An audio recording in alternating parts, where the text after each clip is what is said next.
Let me just start this video by saying don't try anything that I'm about to show you at home. As I've stated many times before, I'm not suggesting anyone go in and modify their own meter. These meters are only used for my own evaluation.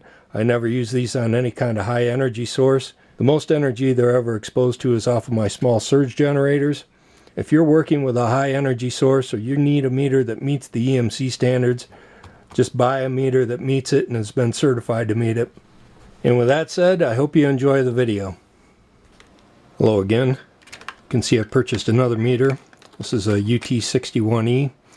There's been quite a bit of chat on the internet about these recently. People are recommending that the MOVs be installed, and that's somehow going to do something for the meter as far as maybe making it a little safer or maybe making it more robust. I still haven't quite figured that out. So I thought what I'd do is make a video where I go through and make some modifications to one of these and see if I can make it a little more robust. So again, this meter is brand new. I have gone through and functional tested it and it works fine. So let's just go ahead and take this one apart.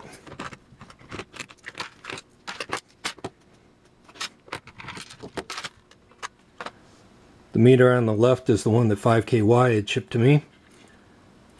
You can see the two meters are basically identical, except this capacitor right here you can see is a completely different style.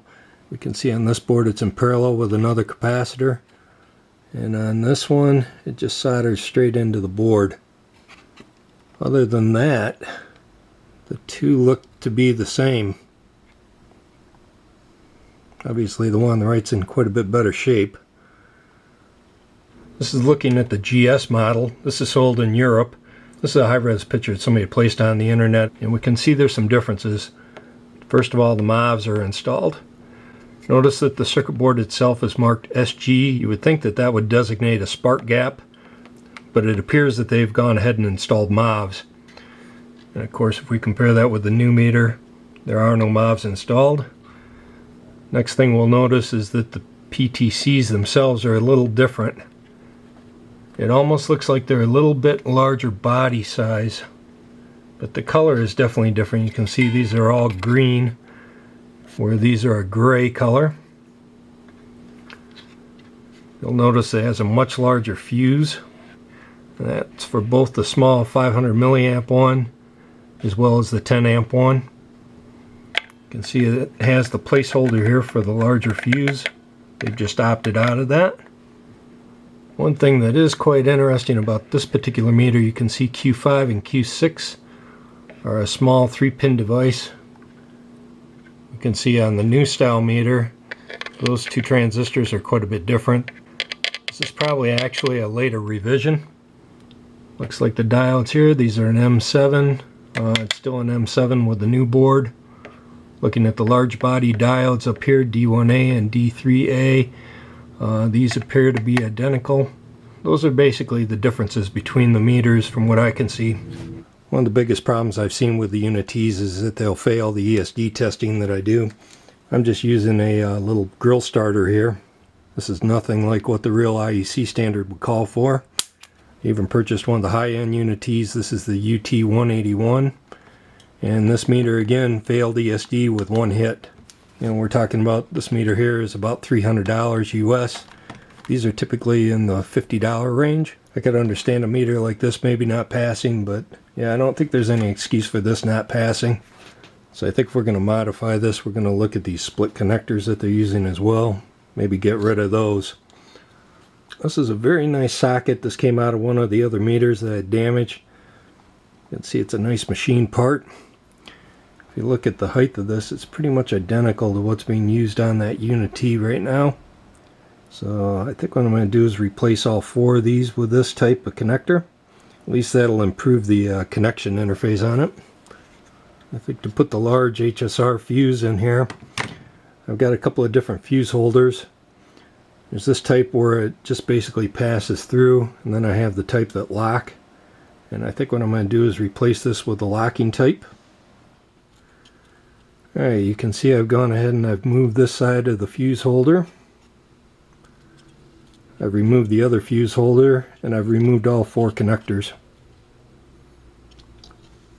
I've also gone ahead and cleaned out the rest of the holes, so we're ready to go ahead and insert the new fuse holder. And this is what the new fuse holders look like. These are the fuses that were included with the meter. See, they're both made by Asia Fuse. There's a 1 amp and a 10 amp. We'll go ahead and replace these with two SIBO fuses. One's a 500 milliamp, the other one will be 10 amp. And these are both 1000 volt rated. This would be our common point. You can see the trace routes right here, and then up to the one side of our shunt, then to the other side. Then it's got a nice fill plane here, and back to the other side of the fuse, and then this going to our 10 amp input. This is our low current side.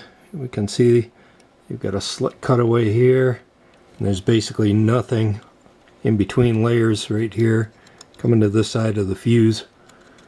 I've seen circuit boards laid out a lot worse than this. After I had overcurrent 5K wise meter, I was looking at the circuit board, how this thing was kind of laid out. And this is actually quite a bit better layout than what the 181 is. The three MOVs that are sitting here, this is the common node, and then it goes to another MOV, and then right here straight to ground. So there's a very small loop between these four MOVs coming back to our common point. The 181, if you look at the layout for that, that's got a huge loop on it, and then they draw voltage up in this area up here.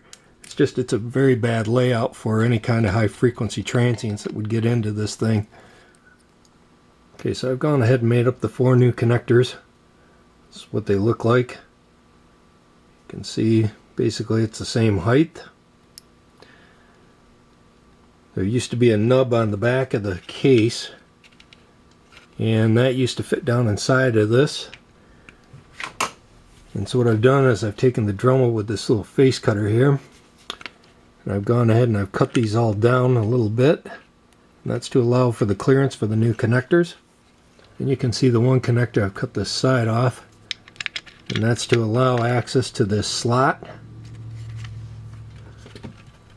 This little clip here will slide down inside of that groove. You can see these are a little wider as well. So I've relieved this area here just a little bit to allow these to fit down in. But you can see here there's plenty of clearance. Put the screw in, this will tighten right up. That'll get rid of the split connector. So one of the things I had noticed when we looked at the GS version of the meter, again the PTCs had actually changed. I'm not sure if that's just a different manufacturer, but it sure looks to me like from the photo that the body style is quite a bit larger than what these are. And to me that kind of makes sense. I've seen a lot of meters with these small body sizes, and what'll end up happening is it'll arc across and it'll actually blow the covering right off of these PTCs. So I think what I'd like to do is get rid of these. So if you look at these under a microscope, these are marked with a WMZ. It appears to be the Sinochip Electronics company. And I believe the part that we're looking at is this WMZ11A-75. These appear to be a 5mm disc.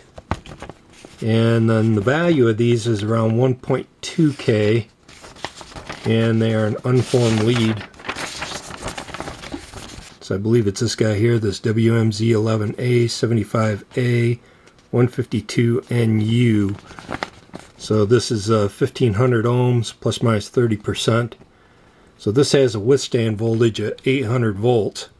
Now when you hit this thing with a few thousand volts for the surge test, of course the MOVs are going to clamp at whatever they're set to, and we're going to end up with, you know, several thousand volts sitting across this PTC. So I'm not so concerned, I guess, with this withstand voltage. What I am concerned about is, will the part handle that real high voltage for that short duration? Also, the current on these is quite a bit high, and I think what I'd like to do is find something that's a little lower current. This is a schematic somebody was nice enough to upload onto the internet. But this is exactly what we've got. There's three PTCs coming off the common point, and then we have the three MOVs that all tied to a common point through a single MOV back to ground. This is a pretty common technique. So I've seen someone actually replace these MOVs with gas discharge tubes. Of course, the circuit board itself does call out SG2, SG3, so you would think that would be a spark gap, not a MOV. But unfortunately, the vast majority of these meters that I test from UNI-T, including the UT61, fails the ESD test. So I know placing gas discharge tubes in this area isn't going to help that, because those gas discharge tubes will switch way too slow to ever prevent a pulse like that coming through. So the problem with doing something like this is if you had like a 500 or 500 volt part in series, and we apply a voltage to this side, this is not going to trip at 1000 volts. These don't add. So what you'll end up with actually is some kind of a random breakdown between 500 and 1000 volts.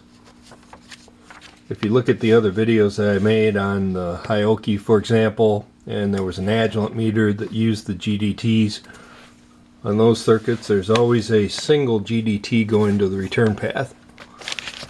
So the last video I'd made where I showed making this attenuator, I had showed 2 GDTs here in series, but I also have 2 resistors that are in parallel with each one and then in series.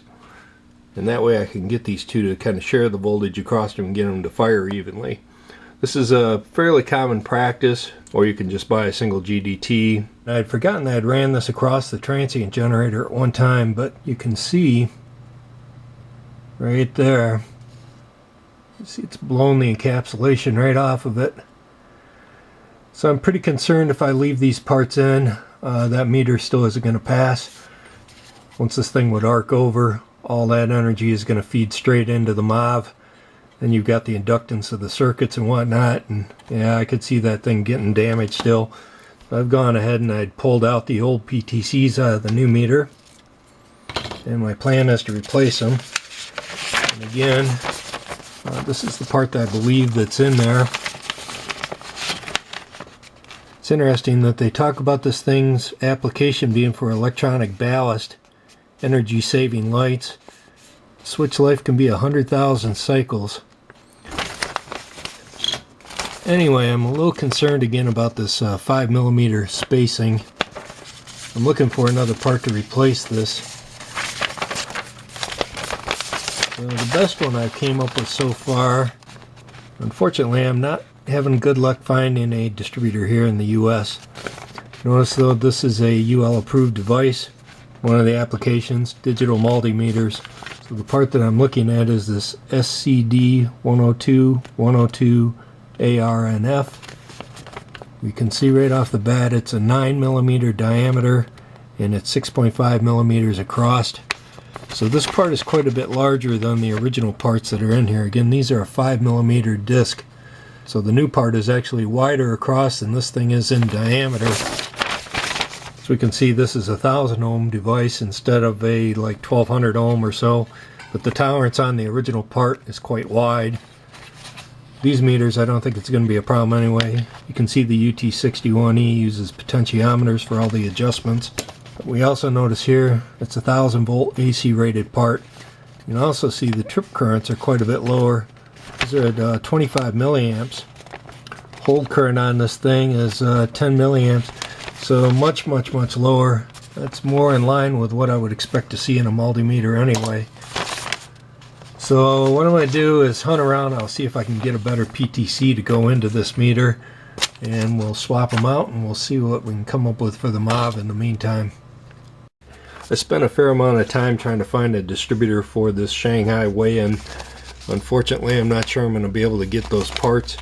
I also looked at Vishay, Bournes, and TDK. I also found a few of the DigiKey carries.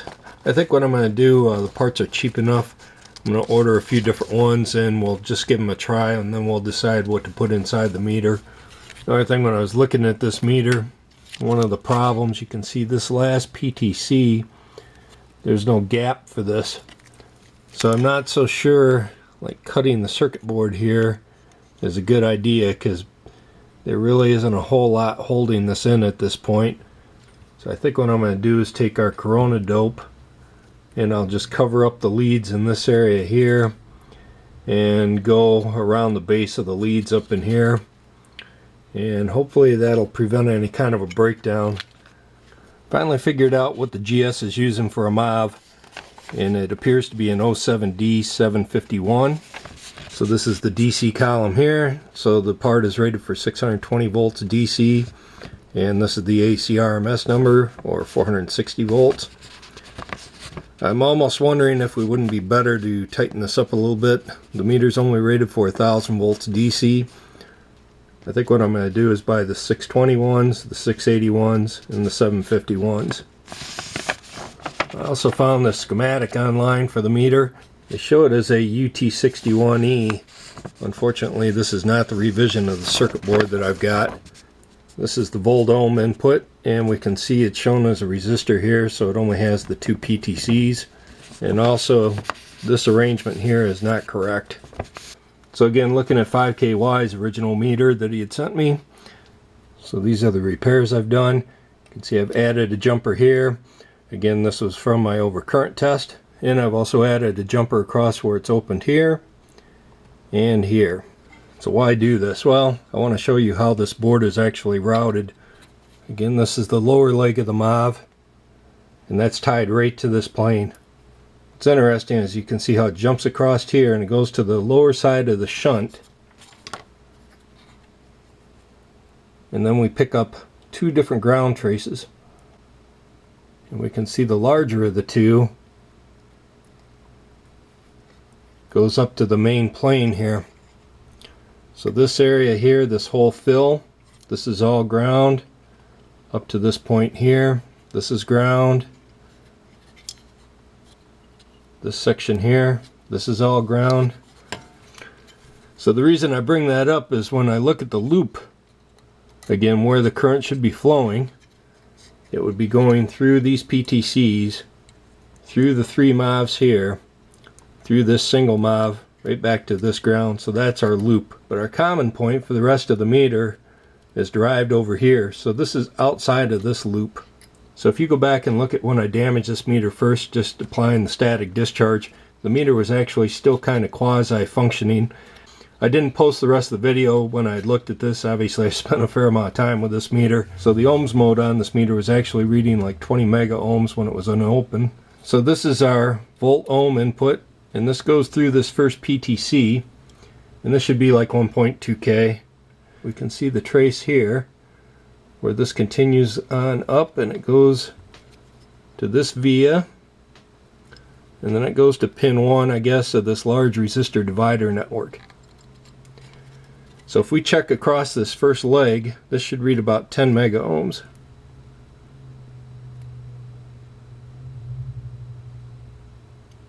And we can see it is. Again, going from our PTC up here, we can see that's attached right on the front side of this capacitor and this capacitor. So then this cap, the output, ties across just this first capacitor. So that would be C41A and C41. Those 2 are in parallel. And then the C41 is in series with C42. So the other side of C42, we can see, goes to the first divider network. Be nice to have a meter with a programmable threshold. So if I slide across here and we look at where that pin's attached, we can see like this is 78 ohms. Here's one at 90, 4 ohms, right here. So there's the pin that it actually attaches to. So it actually goes straight into the IC chip. So again, this is what the schematic shows for the UT61E. This would be your ohms input, and they have a 1K resistor, and then this is our trim capacitor, and that trim capacitor is in parallel with the 10 mega ohm resistor and also the 2 small 8 picofarad caps in series, and then that trimmer they're saying is a 1 to 3 picofarad. This is really what's going on with the version of UT61 that I have. So again, this is your ohms input. This goes to PTC3, and then that goes to the parallel combination of C41A and C41, and those 2 are in series with C42, and then that network is in parallel with R8, and it goes straight into U1. So if I put a transient on the input here, that transient, the only thing that's going to limit the current is PTC3. You know, so the input of that IC is going to have some kind of a clamp. So for example, if I hit this thing with a negative 1000 volts, you know, that is trying to supply that current right through this loop here. Of course, that chip may not like that. You know, there may be enough capacitance right here to cause that to fail. Now, if we add the MOVs, we still have this nice tight loop here, but there's nothing really that's limiting the current in this area with these caps in parallel. And I'm assuming this is done to get some kind of a frequency response out of this meter. But this is definitely counterproductive of what we would like to do. Really, if we put another 1K in series here, that would probably help. Really what we'd like to do is maybe trim these things down even smaller, give up some of the frequency response, or put another bigger clamp out here with a small series resistance and then try to clamp it at that point. So again, when I added the traces, the thing I'm showing here, if this is our common point, I've just kind of drawn this little leg. This is where our shunt would actually tie. What ends up happening is the current for the MOVs is basically going to go around this loop here. So again, any of the currents that would flow through here would have to be injected by something like these caps to force that current down through these loops here. What we'd like to do is again get the majority of the energy back, and they've definitely achieved that with the circuit board design. Unfortunately, this area here is a little sketchy. You can see I've gone ahead and removed the main control IC. This is the pin that we're interested in measuring, and what I've done is I've followed this up to a via that's located right here, and I've tacked two film resistors down here, and those are attached to this ground plane. And what I'm going to do is use these for a current shunt. These are a resistive type probe. Here you can see the grill igniter's been attached. You can also see I've removed all the PTCs. This is one out of the brand new meter. So what I'm going to do is apply a single transient, and we'll measure the current that's seen by the IC chip. So currently I'm showing you the difference between the two channels, and this is at 2 volts per division, but it's set at 10x. So this is roughly 60 volts. So with the 60 volt peak, this would be 2.4 amps peak. So just as a reference, you're looking at 2 nanoseconds per division. So I think the next step will be to go ahead and install 2 of the MOVs. I don't think these MOVs are actually going to switch all that fast, and I think what's going to happen is the capacitance of the MOVs are probably going to be what quenches this thing more than anything. Okay, I haven't actually moved the circuit board. I've left everything in the same position it was for the first test, and I've tacked down 2 of the MOVs. So we'll just go ahead and reapply the transient, and let's see what we get.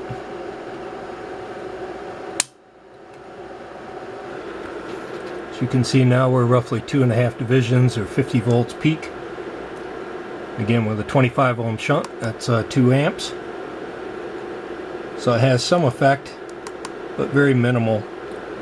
Okay, what I've done is I've cut the trace between the 2 capacitors, so that basically should now block the current from feeding through this loop. So I expect the current in this area now is going to be much, much lower.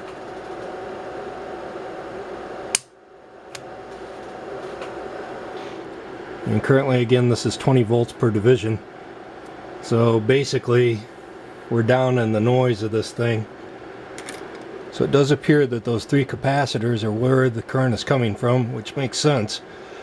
So I think what I need to do is figure out another way to limit the current there, because I bet you that this is what the initial cause was, and adding the MOVs isn't going to solve it.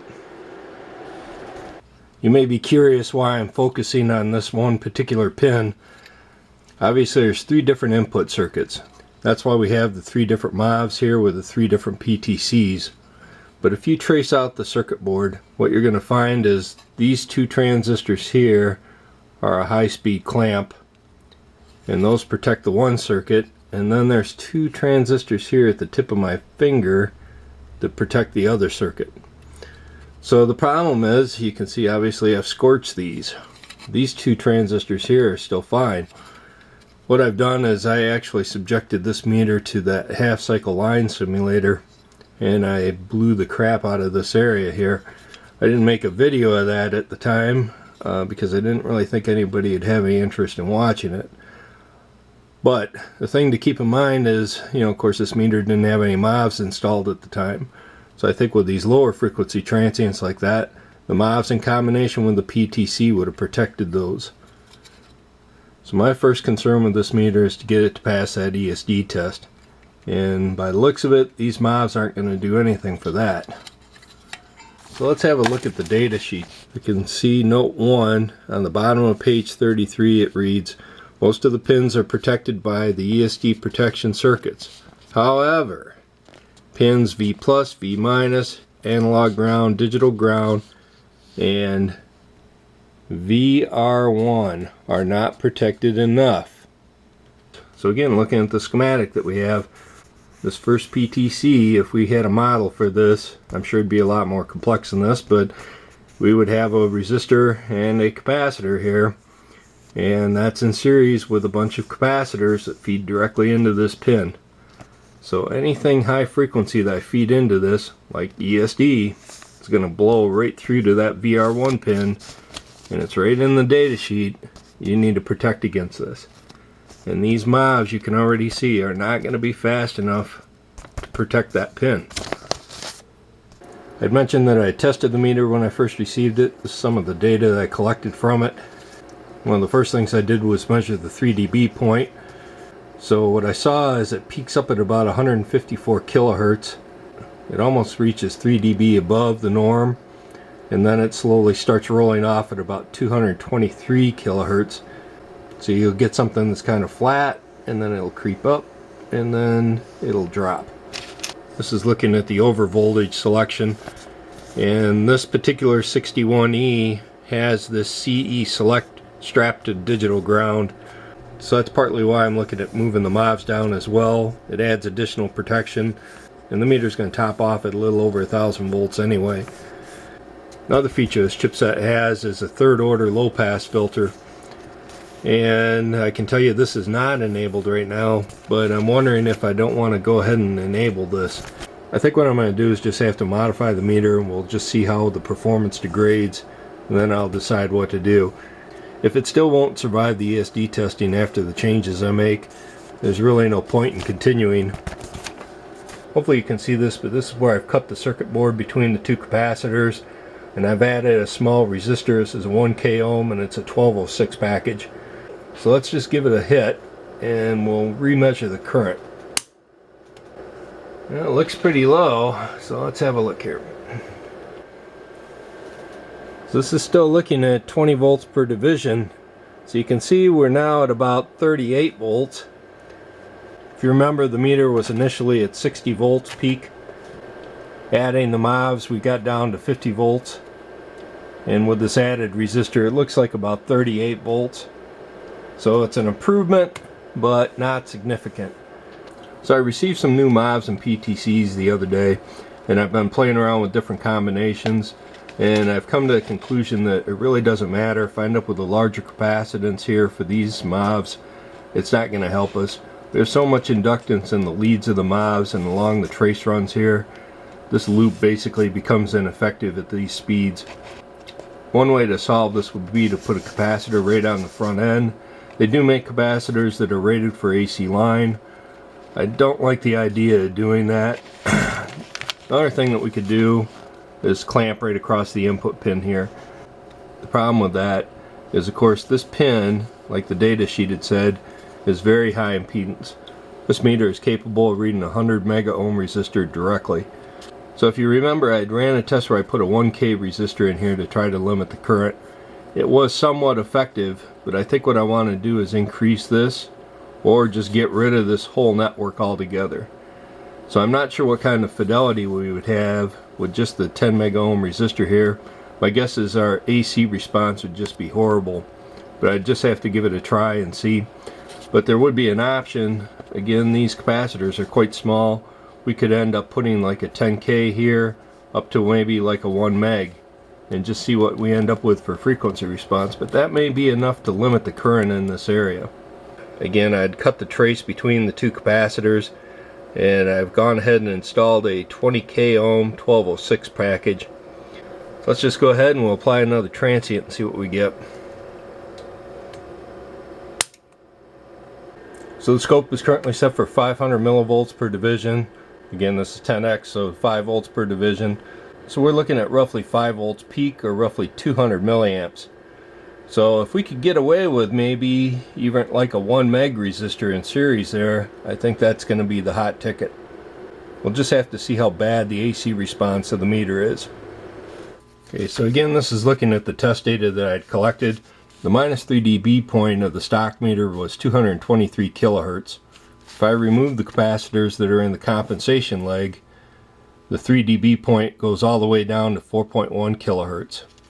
The other thing I noticed, if I place the meter in the AC hertz mode, it can only read 730 kilohertz where it used to read 1.1 megahertz.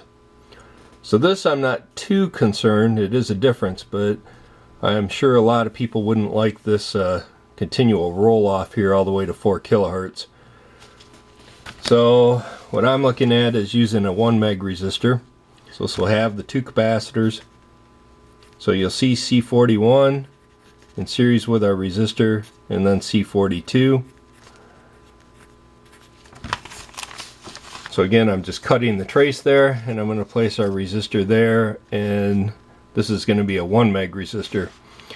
And this gets me 46.3 kilohertz, which I think is pretty respectable for the meter, and it also gets our frequency counter up to 920 kilohertz. When we use the standard frequency counter input, that's not going to be affected by this. We're still going to get, I'd imagine, this 130 megahertz. I checked it up to 15, everything was fine. This is the original meter. Of course, the meter has data logging, so what I've done here is I've set the signal generator up just to do a sweep.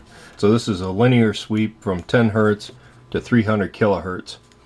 You can see it's got this steady climb all the way up to like 1.7 volts and then decreases on down.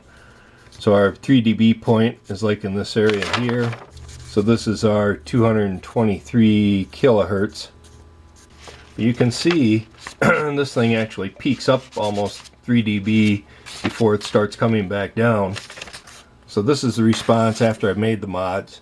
Now I'm only sweeping to 50 kilohertz. And now our 3 dB point is 46 kilohertz. If we compare that with our top graph, this would be roughly 50 kilohertz right here. And we can see it's just on this steady climb. So actually now what we have is something like, so if I thought there was a need for having this extra bandwidth, I may try to reduce that value of resistance, but I think for these tests, this is the way I want to go. For one thing, that 1 meg resistor that we're talking about, that's probably going to give it its best chance of surviving these tests. So I think we'll start there. It could be the meter won't even survive with that 1 meg. Okay, so this is looking at our modified circuit board. So you can see we changed out again the 4 connectors. We've gone to the larger fuses for the 2, and again these are 1000 volt CBAs. I've changed out the PTCs, and these are a much larger body style, and we've added these 4 MOVs down here. And like I talked about, you can see here I've doped up this area, so you can see I've doped the bottom of this as well. Up here again you can see I've cut the trace between the 2 capacitors, and I've added 2 500k ohm 1206 packages right between the 2. And other than that, the meter is still stock. So this meter, again, is capable of reading 100 mega ohm resistance. So what we want to do is make sure that we didn't leave any contamination. So I'm just going to clean this up. What's doing here? Should get all the crap out of there.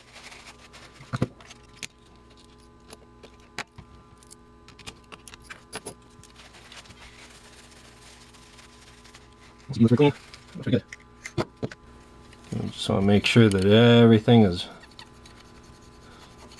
very clean here before we reassemble this.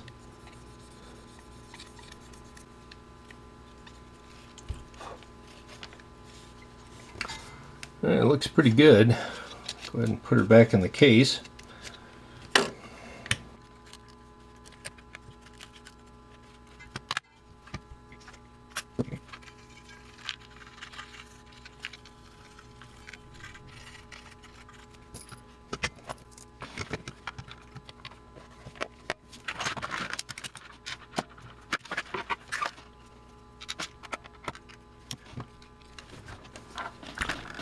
One thing about this meter, some of the earlier ones I looked at had a piece of foam in here that kind of held this thing snug. This particular meter doesn't have that, so the battery a lot of times will just fall out of here as you're assembling it. So what you do is you hold the meter like this, kind of upside down, cantilever it in, and you're good to go.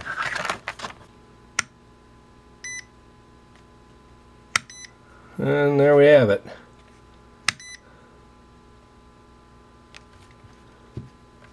Still reading and open. Looks like we've done a fair job.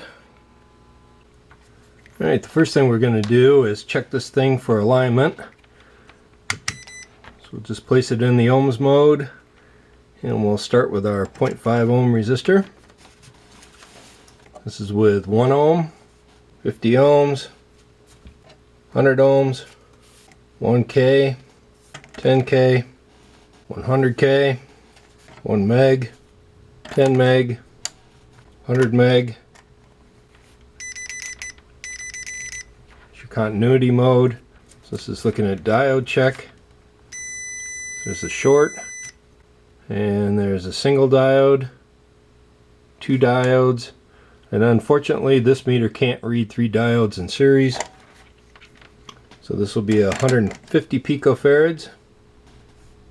This will be 1 nanofarad. And I think 0.1 we'll have to shut the rail off. Yep. This will be 1 microfarad and 10 microfarad. All 3 meters are attached to our fluke calibrator, and currently I have 1 millivolt being applied. You can see all 3 meters are reading roughly the same value. This is with 1 volt applied, and this is with 10 volts applied. Currently I have 1 volt applied to all 3 meters. Of course we're in AC mode. The UNI-T is reading roughly 100 Hertz, 100 Hertz over on the Bryman. On the UNI-T we would have to select that, so there's our 100 Hertz. So let's just go ahead and increase the frequency. So this is 400 Hertz. And 1 kilohertz, and 10 kilohertz. There is 20 kilohertz, and 30 kilohertz, and here we are at 40 kilohertz. Now for me personally, this wouldn't be much of a problem. I wouldn't use a meter like this for any kind of high frequency work anyway. But again, I could probably change out that 1 meg resistor to something a little smaller, and then we could try to compensate it to get a little flatter. I think for now though, let's just see if the meter will actually survive, because if it's not going to survive at 1 meg, it sure isn't going to survive at a lower value resistance. Currently I'm applying a half Hertz triangle wave to all 3 meters, and we're looking at the bar graph update rate. So we can see the scaling is quite a bit different between this UT61E and the other 2 meters. The Bryman will read up to 5. This will read up to 20 counts, and then this will read up to 6 volts. So what I've done is I've scaled this for the UNI-T because that's the meter that we're really interested in looking at. But we'll go ahead and increase the frequency and we can get an idea of the update rate. So you can see here I've added a 4th meter to the mix. This is just a real cheap analog meter that I'll be running through the test later on. So again, this is at 1/2 Hertz. Just putting a little post-it note on the meter. We'll see here as we increase the frequency and this attenuates, you'll get an idea how far this thing will drop. So let's go to 1 Hertz. You can see there's already a pretty significant drop with this analog meter. Here we are with 2 Hertz, and we can now see that our analog meter is basically damping this right out. Of course our digital meters are not having any trouble with this. And here we are at 4 Hertz. And again, all 3 meters looking very good. with 16 Hertz. You can see our analog meter is just damping this completely out. You can see our digital meters now are starting to alias. This is at 19 Hertz. And this is now at 20 Hertz.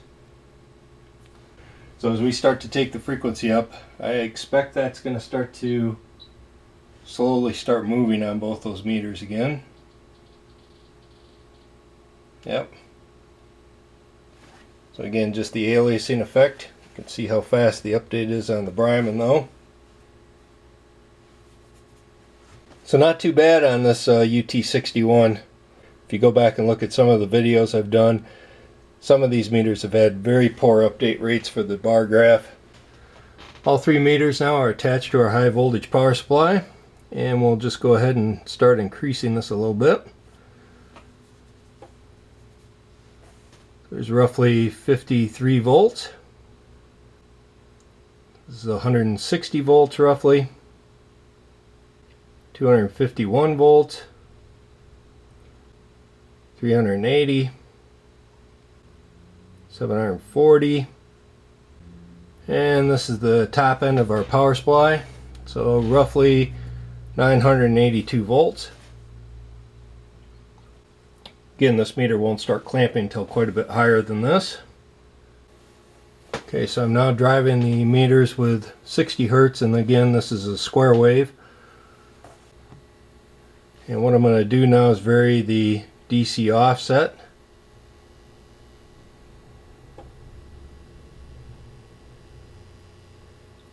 And we can see it really doesn't have an effect on all three. Of course on these two I know it doesn't affect it, but the UNI-T looks pretty good. So I've got the function generator attached to all three meters. Currently I'm driving them with a sine wave, and I'll go ahead and select a square wave. So you've seen what I've gone through to modify this meter to hopefully get this thing to survive some of our transients. Again, you remember this UT181A, it took quite a bit of effort to make this meter actually survive that test. If you think this was bad, where I cut one trace, you wouldn't believe the mods I had to go through with this to get this thing to survive. So it'd be one thing to just say that, yeah, okay, the meter's fixed. You know, people that are posting out there that you can just add some MOVs and that's going to do something for this meter. Yeah, I think that's a bunch of bullshit. If you're going to make a comment like that, you better have some data that backs it up. Based on the data that I've taken, I think that this meter, without those additional resistors, would fail this test right off the bat, just like it's always done. So the only way we're ever going to know if this thing passes these tests is just to rerun it. And that's what we're here to do. So we're going to start, again, 5 transients each direction. And let's just see what happens.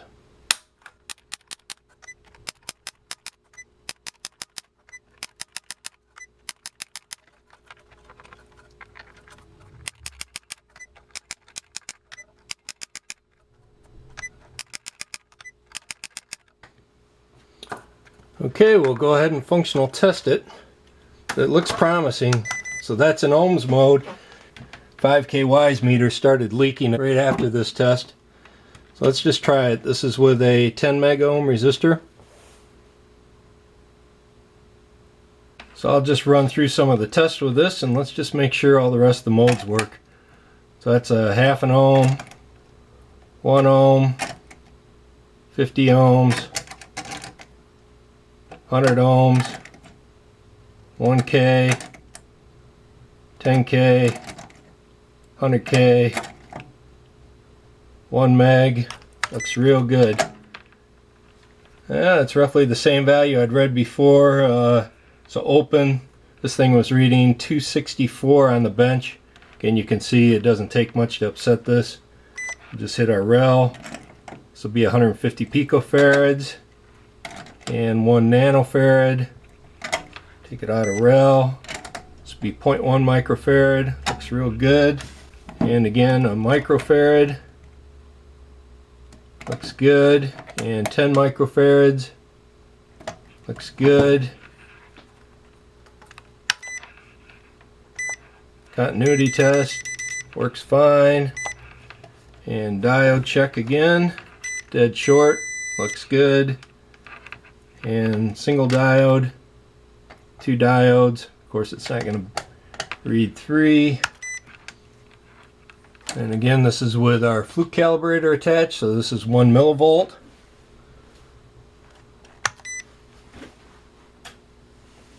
And 1 volt. And 10 volts. So it looks real good. So as we can see, we're putting out 100 hertz. Should read 50% duty cycle. That's correct. Let's try it in AC volts mode. Should read roughly a volt. Looks fine. And again, let's try the frequency. 100 hertz. Looks good. So yeah, the meter appears to be okay. So this is our first UT61E that survived this ESD test. Okay, you can see we've got everything set up. The Croy is just starting up. We've got our high voltage probe that we're going to be using to monitor the output transients off our generator. So we'll give the scope a little bit here to warm up, and then we'll get started. So this is going to be our first pulse. Again, this is roughly 1 kV, 100 microsecond full width half height. So we'll go ahead and attach the meter. And we will be applying 5 transients, positive and negative, to each mode of the meter, just like we normally do.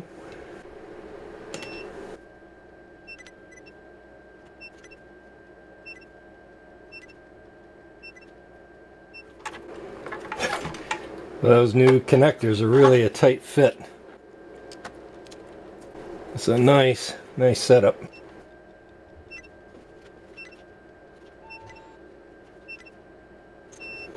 Okay, that's it. We'll go ahead and functional test it. So the meter passed that test just fine. I was looking over my spreadsheet and I had realized that I forgot to run our 220 volt rectified test. So let's just go ahead and run that real quick. So again, we're just going to enable our AC line voltage. And we'll run the meter through all of its settings. So let me go ahead and recheck it. Alright, it doesn't have any problems with that test as well. So if we look at the meters that have failed to this point, we have the UT61D and UT61E that 5KY had provided. Both of those meters failed ESD testing. So then we have the TechPower TP2844R that failed the 220 volt rectified. Then we have the BK Precision 2705B that failed the 1 kV transient, along with the circuit test DMR 6550, the UTL DM2, the Southwire 12070T, and it looks like the Innova 3320 also failed the 1 kV. And next, the X-Tech EX430, that failed the ESD test. And then the Vichy VC99, that failed the ESD. The UT181 from UNI-T, the high-end one, that failed ESD. And then we have the UNI-T UT20B, that failed our 220 volt line test. And last, we have this TPI Summit 194.2, and that failed the 220 volt test as well. So already, just from these couple of mods, this meter has outperformed quite a fair number of them. So we'll go ahead and continue on with our testing, and we'll take it up to 1.5 kV. So the transient generator is already set up. We'll just go ahead and attach it.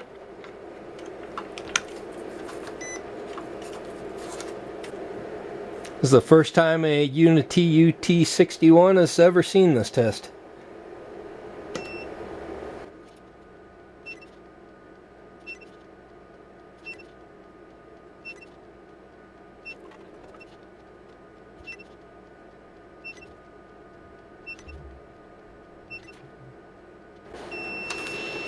Alright, that's it. We'll go ahead and functional test it.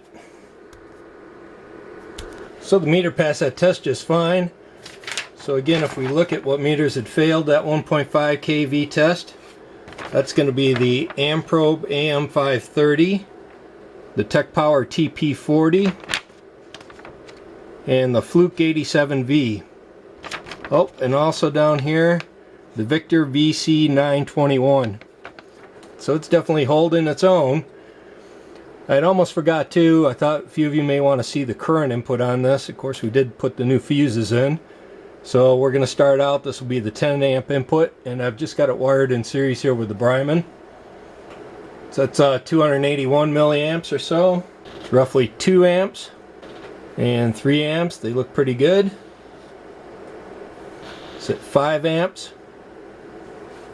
And this is the most I can get out of my bench power supply, so about 6.7 amps. Okay, so this is roughly 3.5 milliamps. So we are at roughly 42 milliamps. And forgot this thing over ranges at 200. So yeah, it's kind of a dead range. You get above 200 and I'm afraid that's going to be the end of it. This is roughly 1.6 milliamps and both meters are set to their microamp range. Okay, so I've gone ahead and switched over to AC. You can see I'm applying roughly a 1 kilohertz waveform, and this is roughly 347 or so microamps. This is roughly 2 milliamps applied. Again, 1 kilohertz. So at least for the accuracy in current mode, the meter seems fine. Alright, let's go back to our transient testing. I'll go ahead and get the generator set back up. Okay, so here's our waveform. It's roughly 1 kV per division now, or 2 divisions. And I think we're good to go. So this will be 2 kV.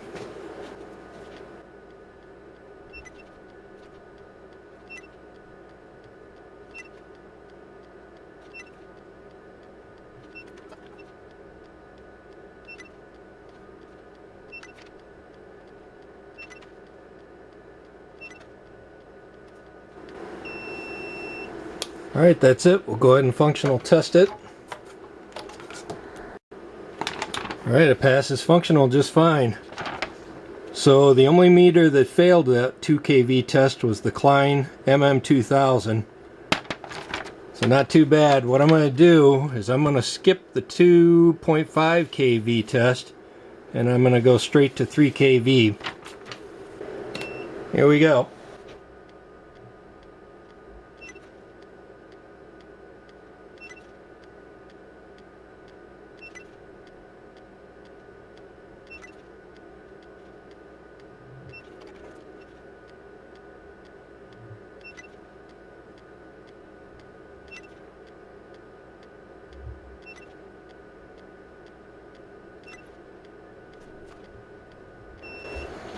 Alright, that's it. We'll go ahead and functional test it.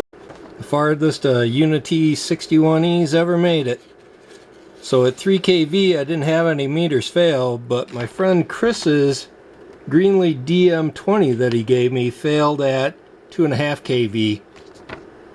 So next we're going to step it up to 4 kV.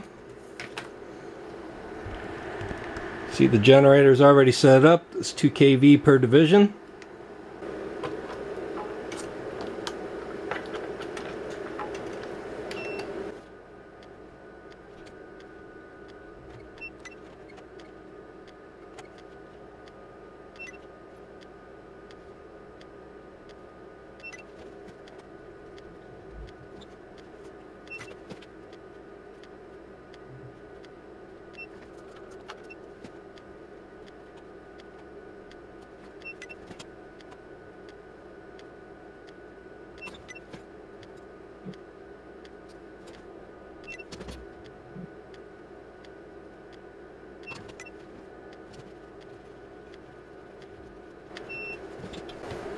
Alright, that's it. We'll go ahead and functional test.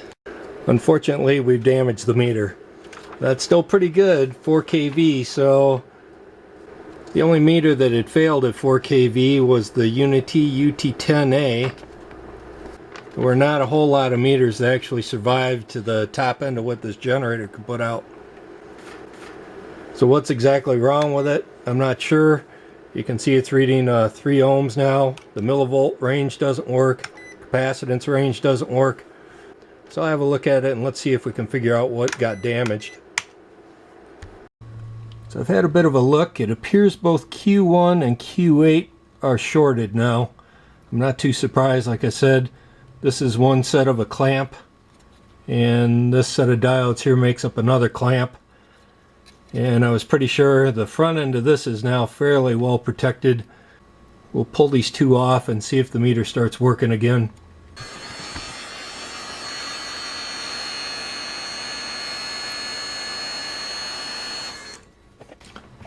Just have a look at these while they're sitting outside the circuit. Yep. And yep. So it looks like both of those were damaged. Yeah, let's see what we get for resistance now. Yep, sure enough. Well, unfortunately, I think that's going to be it for this video.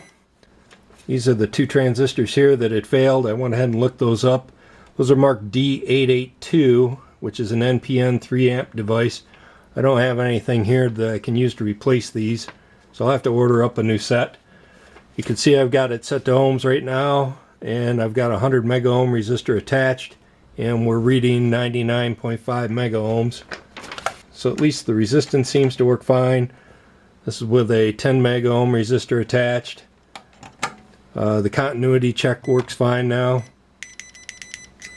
Same thing with the diode check. This would be with a single diode. So everything is normal. Here's two diodes again.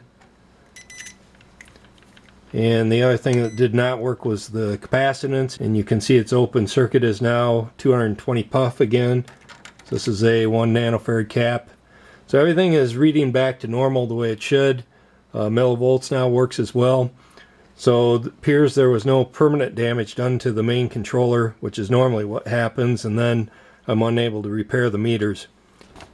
Some of the meters that outperformed this were the Radio Shack 2200087, the Fluke 107, of course, the Bryman BM869S, the Fluke 17B Plus, the Fluke 101, the Amprobe AM510, the UNI-T UT15C, of course that one should have survived, it was just a high voltage probe, the Hioki DT4252, and the modified UT181A.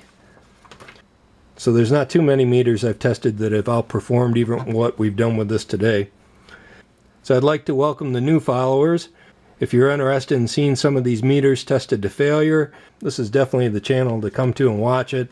I'm not aware of any other channels where people are actually testing the meters electrically to failure. Again, I'm not sponsored by anybody. All this is paid for out of my own pocket.